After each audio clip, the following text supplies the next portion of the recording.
Hey, Ghetto, Doc Joe here from StoryWeaver Games with a bit of a new thing I'm trying out. I want to do a video broadcast, live video broadcast, can't even say it, of our Slaughter Kickstarter updates. And the reason for that is I want to get closer to you guys. I've also got a lot to talk about. There's a lot been happening in the last few days. You've been sending in quite a lot of messages, lots of questions, lots of suggestions. They're all great, and this is what I really am enjoying about the Kickstarter experience that I'm having here. We clearly have a great community, and I'm taking all of your community ideas and they're giving me new ideas. So it's fantastic. It really helped me build a product.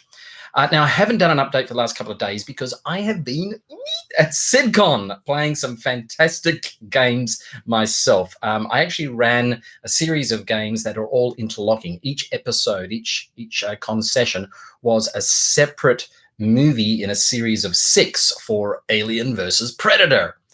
And that was actually set, I pinched a lot of that sort of concept, that world setting, from the wonderful AVP Rage War books. And if you've not read those, strongly recommend them. Grab them on audiobook like I did a little while back. They're just a ripping good yarn and some great science fiction as well. Now, the reason why I'm mentioning that is I originally ran that scenario, or a very similar scenario, at a con almost 14 years ago. And that rule system that I generated for that particular setting, because I wanted to be very cinematic and very bloody and very high casualty rate, that eventually became the rule system that we used for this game. Oh, I just knocked my monitor. This game here, which is Rapture, The End of Days. And this is the soon-to-be released boxed set for Rapture. We're going to do a Kickstarter for this, but you're getting a bit of a sneak preview here. Great box. Look at that. It's awesome. It will be the Rapture rulebook. Here it is. And just the print quality of this is going to be fantastic. I'm very, very big on having high quality print. As you can see, printing white on black is really damn hard. So anyone who are in the game industry will know that this book is an absolute freaking nightmare to print, and it's a nightmare to play. Actually, it's fun to play, but you get the idea. And it'll also include the Confucius book as well, which is a new world book setting that has yet to be seen by the general public. So the game that I played this weekend eventually became the origins of the Rapture rule setting. Hard science fiction, really hard science fiction meets dark horror. And that worked really, really well. And that, as you know from update 1, is the granddaddy of the rule system for Slaughter. So the rule system got pared back and pared back and pared back until we could fit it all onto these cards, and it plays just really awesomely. But back to the questions that you guys have been asking. Look, there's been some things which were really obvious that I should have thought about. One of the most obvious ones is how many people can play Slaughter? Well, the answer to that, and I put it on the website now, is it plays really well with 3 to 6 players. Now, that is the director plus the actors, plus the player characters, if you will. Now, that number hasn't just been pulled out of our head. That has come from lots and lots and lots of playtesting, literally hundreds upon too many hundreds of games at cons with different people of all different demographics. And what we've discovered is that if you've only got 2 people, a director and a single person, it's really hard to weave in all those twists and turns. Can be done, but it's not as incredibly nuanced. But as soon as you add that second player in there, as soon as you've got 3 people in total, that's when the real brainstorming happens, because Slaughter is basically a game about brainstorming. And at 2 players, you can play those wonderful things man was not meant to know. You can play those sort of Hellraiser settings. You can play those very claustrophobic, research-oriented settings, or survivors trapped in a very small area. Cube would be another pretty good example of a game that you could play, a scenario that you could play with only a very few number of people. But as soon as you start getting past 5 players plus a director, another problem crops up. The director has too much trouble keeping track of. You've now got too many plots, too many turns, too many twists. It just becomes almost unmanageable. There's too much going on. And yeah, you've probably seen movies where there's way too many plots going on at the same time, and those movies feel confused. So we've actually found that the best brainstorming sizes are between 3 players and 6 players, which is why in the box set you get 5-player mats. Yeah, it sounds like an odd number, but that's sort of where we think the cutoff point is. Now, I have personally run slaughter games with up to 7 players. I've even pushed it beyond that, didn't work. So it can be done. You can have, 7 players plus a director. But boy, it's hard work, and I would not recommend it for it's not as enjoyable as playing with 5 people. So let's put it that way. However, that number means it's a perfect drop-in game. So let's say your D&D night or your Pathfinder night doesn't plan out and some of the people don't show up. That's okay. Bring in Slaughter and just go for it because you get a small number of people. It's a great drop-in game. Now, one of the questions that we had was the box going to be made so that you could fit in additional expansion decks? The answer to that one is, oh, yeah. We get the expansion decks, yes. But here's the rub. Manufacturing boxes is actually quite expensive. It's one of the bigger component costs of the game, would you believe? So what we're doing is we're seeing how many expansions we can get to. So if we can really get, we can open up all of those other stretch goal reward levels, then absolutely we will need to produce a bigger box, under the notion that people who do go for those upper sets will be able to keep all their cards in the box. Speaking of the box, we were asked, again, tongue-tied, we were also asked by somebody to give us more details about what the box would be. And the reason why we can't specifically write that down is we want to make the box as good as we can and all the other parts as good as we can, but we do have to see how much budget we've got to work with. And therefore how big the box would be. But I'll show you what we won't be doing. Here's a box from a manufacturer that was given to us that we will not be using. Now, notice it's relatively thin. There we go. I'm just double checking. Yep, it's relatively thin. And notice the lapping around the outside. That, I don't think, is a good enough quality box for our games. And plus, we want much more of a glossy finish. However, we've got this box, and although it doesn't have any printing on it, it's the sort of box that we will be printing. For a start, great quality, really nice and thick, but look how deep down and over the lip all of these pieces go.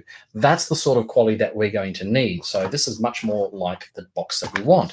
And then you've got the tray inserts themselves. This is where a chunk of the change is as well. So this is not the tray we'll be using, of course. This is just one from the factory that we'll probably be using to manufacture this. But it's a good, heavy quality tray. Ow. It's a good quality tray. And what we'll need to do is, depending on the size of the box, we will have a number of slots for your card decks laid out. We do need to keep that in budget. And, of course, that budget is partly defined on how many expansion decks we get to. And the good thing with that is, of course, is as we grow those numbers and as we get more expansion decks opened up, our profit margins hopefully will improve slightly because we're doing higher print runs. But on top of that, it means that we've got more money to play with, more profit overall, and we can take a little bit of what would have been profit and plow it back into increasing the box size, increasing the tray, and so forth. So that's our current plan. What I can say to you is that we will be doing good, high-quality cards. We need to manufacture them in bulk, and so forth. Now, there was another question there. Yeah, there it is. There was a question there about if we don't get to the numbers that we need to open up all the other expansion decks that we have listed on the expansion deck page, I'll put the link below, will we be making those expansion decks available after the Kickstarter? The simple answer to that one is not exactly. You see, we need 500 minimum people to print a deck of cards for that deck. So if we got to any of those new decks that we would have, if we couldn't reach that with the Kickstarter, then the chances of those being available with 500 cards is limited. What we'll do instead is we'll let people vote on those additional decks after the Kickstarter. We will then run a mini Kickstarter for each expansion to see if people do want those. And if we do get 500, we can produce them at the high print run. That's the minimum, and that brings the cost nice and down. If we can't get those, then we may run even more limited, maybe even a Patreon or some similar funding model to produce the decks, but then we will make them available through pod, which means they're going to be much more expensive. In short, the more people we can get at this stage, the cheaper all the print cards will be, because we save on shipping, we save on production and all that other good stuff. So please, keep talking about the game. We do have cards there ready to go rock and roll. Have I missed anything? The PDFs. So that was another interesting one. Somebody said, will they be getting PDFs of the expansion decks? Well, originally I hadn't planned that. Yes, you're going to get the PDFs of everything which is in the box set so that you can do your own home printing should you lose a card or whatever. But I hadn't thought, don't know why, I hadn't thought of doing that for the additional expansion decks. So that question was asked, and I went, that makes sense. Yes, the answer is yes. StoryWeaver has what we call the PDF guarantee. And that means any physical book that you buy from us, you also get the PDF. You just basically register the book with us and we'll send you the PDF. That's easy with books. Very hard with cards. You see, with a book, when you send it off to the printer or whether you send it through Pod or whether you send it as a PDF, the file is relatively similar. You just render it in a slightly different way. But with cards, it's a completely different file. With cards, they're sent to our offset printers in a very sort of linear format. But you guys get them as printable pages that you can run through your printer. So they're laid out, I think it's 9 to a page from memory. And we have to manually export every single card into an image and then bring it into that particular type of template. And that takes multiple hours, if not half a day or more, to lay those out. So it is additional work, but you know what? I think you're worth it. And I'm not being trivial with that. If you buy a game from us, you should have that game. And if you lose a card under the fridge or whatever, your dog eats it, your cat chews it, whatever, you should be able to get those cards back. And so, yes, we're going to extend that PDF guarantee to all of the card products. And you can hold me to that one. I think those were the key questions that we had. There were lots of other ideas coming through. Oh, no, there was one last question, keeps on cropping up. If you are one of the first 250 backers, but you're buying one of the upper levels, for example, you're buying the 80s horror level, do you still get included in the early bird? The answer to that one is yes, yes.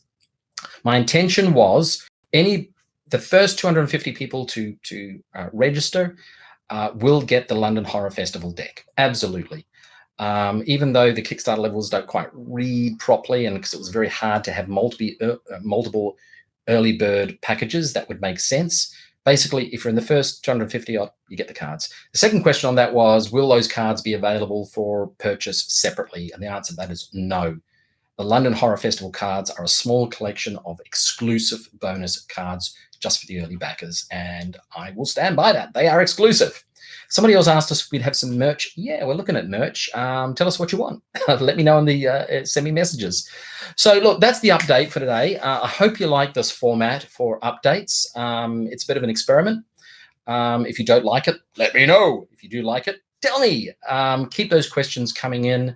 The more interaction you have with us through the Kickstarter website directly, such as sending us messages and sending us questions, the better. Kickstarter has changed its algorithm. It's becoming increasingly difficult for us to break through Facebook and all those other areas. But any interactions that you can have with us will help drive those algorithms, will help drive us in front of other people. We're almost 50% funded, which is not bad for the first week. Could be better. Hint, hint, spread the word. We do need your help. Yeah, I just want to thank everybody for all the great questions that are coming in and for just having such a great positive spirit to everything that we're doing. Thank you so much, and I'll give you an update probably tomorrow. Cheers. Bye. Now I just got to figure out how to turn this off. That one. Yep.